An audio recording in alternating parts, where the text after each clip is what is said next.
Hello, my name is Edwin. I'm a fantasy map maker with a background in geography, and today I'm going to show you how to place rivers on fantasy maps, and more specifically, while using Wonderdraft. As you can see, I've already created a bit of a landmass. I just used the Wonderdraft generator for that, and I didn't really do anything about it myself. Um, it's not the idea that I'm going to make a full-fledged map today, just to show a bit of the rivers.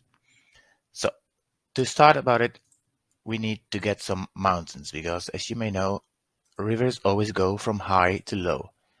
They start at a high point and then gravity kicks in and they end up at the lowest point, which usually is the ocean or the sea. So we start off by placing some mountains, and I'm not gonna think too much about it. It's just wherever it feels okay. So we have a bit of a mountain range here, and let's also do some smaller things in the south. And this is the big one of the continent, or maybe it's a big island. I don't know the scale of it, which also doesn't matter that much. Let's call it a small continent. And there might be here and there some small groups of mountains. And that's it. And we put some hills around that to complete the picture. Again, I'm not putting too much effort into getting it all look very nice.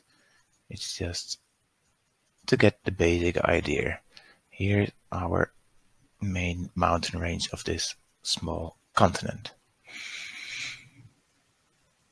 Okay, then the most important thing about placing the rivers, once you have your mountains done for your continent, is to choose a wet side and a dry side. It's not like one side of a mountain range is completely wet and the other side is completely desert dry, but there should be a little bit of a difference. And if we're talking about small groups of mountains like I placed here in the south, maybe it's not that evident yet, but with a big range like this one, it really is. So let's say that the west side, the left of the map, is the wet side, and we're gonna place some rivers. I'm gonna do it quite randomly. They go from the mountains and they end up in the sea.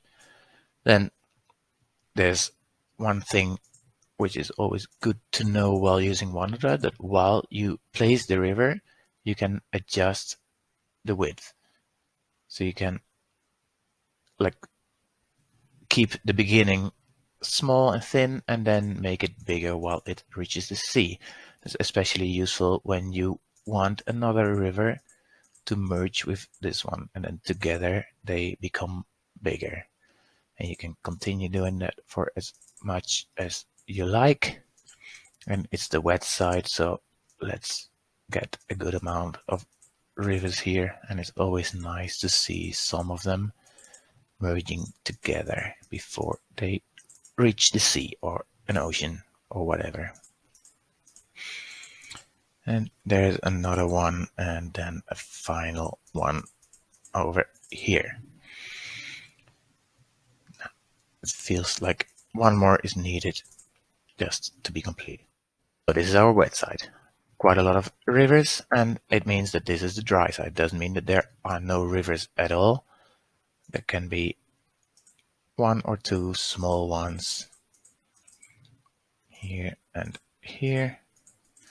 And to get a bit deeper into that, we said that the west is the wet side, which basically means that the wind mostly comes from the west and brings the rain clouds to this side of the land. They drop the rain on this side, and when they hit the mountains, they can't always cross over the mountains. So the clouds hang on this side and all the rain falls down here.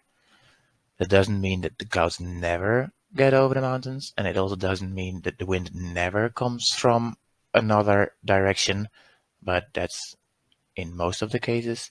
So that's why most of the rivers are here and only a few are here. Doesn't also mean that it goes the same for the whole continent. It can be that in the south, the winds are coming from the south, so that we also see some rivers on this side. Like that. And what we want to do here doesn't really matter. If the wind is coming from here, brings the clouds over here, it doesn't get blocked by anything, so it can reach here, and then we make it a little wider because it can pick up more and more side streams from those small clusters of hills and low mountains. And it can be something here to explain why slowly the river is getting wider. And oh, now it didn't end, so that didn't go well. We do it again, and it goes in here. This way you can build a river system and you can make it as complex as you want. If you want to go for a very detailed level, you can add a lot of other side streams that also get fed again by their own small streams. And you can really go as crazy as you like. And the more of those you put in, the more detailed your world will feel, which can be a good thing, doesn't always have to be a good thing. You can also say, like, how many rivers do you need in your stories? But okay, we got this for now.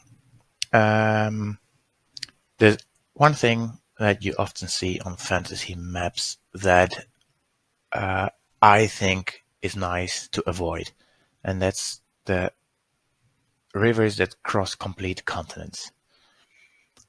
If you are a raindrop, and that sounds a little bit strange, but just imagine you are a raindrop and you fall down somewhere, and your whole goal is to reach the ocean, and preferably as quickly as possible to be back with all the other drops of water. That means that you find the shortest way, so the path of most gravity that makes you fall as fast as possible.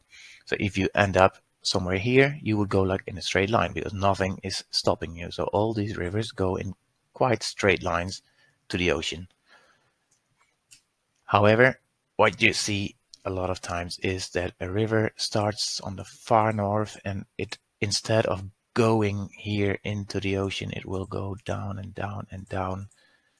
And then imagine those rivers not being here. It goes down and down and down, and people really want every river to be the Nile in Africa, which goes as one of the exceptions, crossing continents. And then even here, still more and more, and only here it reaches the sea. And I mean, nothing is impossible, but it is very unlikely, because it makes much more sense that if you're a raindrop, that you would just choose to reach the ocean right here, or at least here or here, but not go all the way down.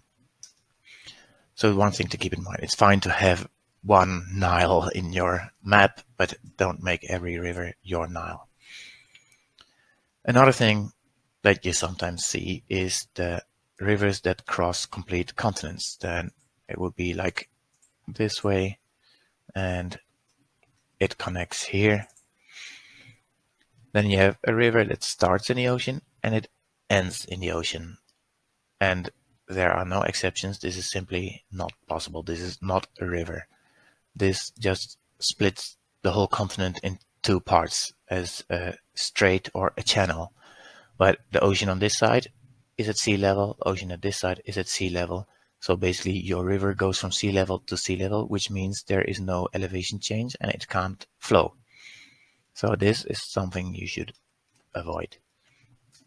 If you really want to split the continent, you should, in Wonderdraft, use the land mass eraser and just cut it like that. And then you create two islands or continents. Then there's another thing about rivers. As you can see here, when you start in the mountains, and sometimes they merge, and sometimes they merge double, like here. What they don't do is diverge. And this one is a bit controversial, because yes, rivers sometimes can split into two smaller rivers. That can happen in very flat lands like marshes, swamps, but it's a rare thing. It doesn't happen a lot. So if you really want it, you can make a splitting river, but then I always wonder, like, why would you really want that?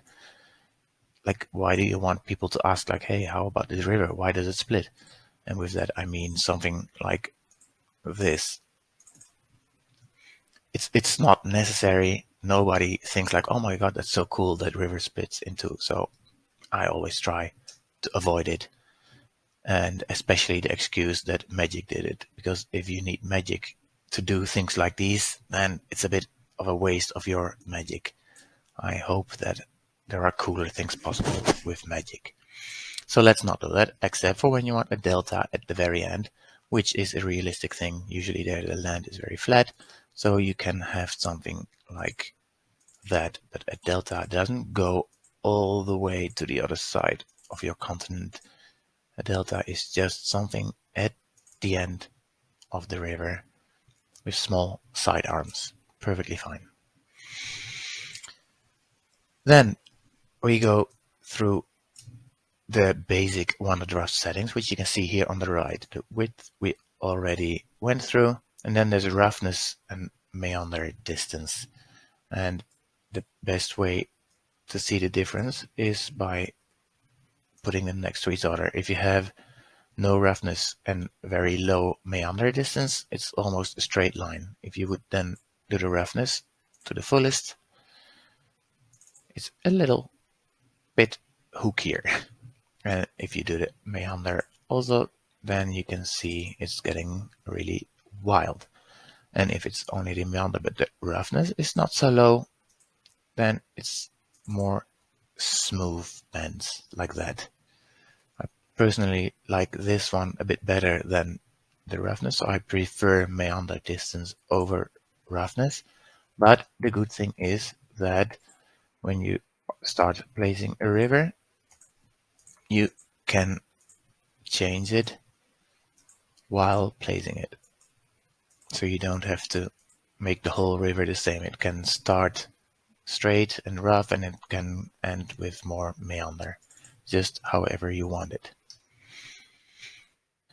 Then when all the rivers are there, you got a river system, and we want some lakes. With the lakes, there's this roughness, which kind of puts some small extra watery things, and if you do it lower, it becomes more like this circle.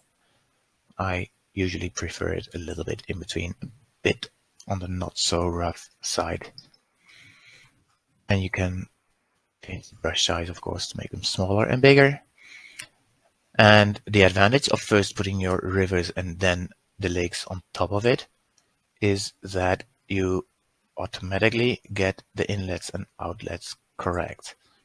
If you would put a lake in a random place, it still needs water to feed it. It needs an inlet. And although most of the lakes have an outlet, unless it goes underground, but again, that's not a very common thing. So you would want a river to go in and to go out. But if you first put your rivers, all you need to do is put the lakes on top of it, and you can put them next to each other to make longer lakes, and you can make them as big and as small as you like. If you do it this way, as you can see here, they can have multiple inlets but only one outlet. So wherever you place them on a river, it's always automatically correct that one lake does not have multiple outlets. There's only one lowest point of a lake, so there's only one place where the water goes out. And there we have a river system with a delta with some lakes, and the continent is basically ready to be filled with other things. Next step would be the forests and the trees, which of course are mostly on the wet side because trees grow with water, so they like to be close to those rivers. So this would be the green part of the continent. This I would expect a little bit more like maybe grassland, maybe plains, not so green. I would choose a color between green and yellow. I wouldn't say it's full desert. It doesn't have to be that extreme, but the drier and a bit rockier side. In the south, maybe if this is the warmer part of the continent, it can even get to some jungle, or swamps in the south. It's all possible, and you can basically do whatever you like for it. That's it for this part 1. In part 2 of the rivers, I will go a bit deeper into some of the aspects of rivers, and I will show you a map that I made myself, which is quite detailed with a lot of rivers, and I will go through them to show you why I did things and why some things I didn't. Thank you for watching this video, and hope to see you next time.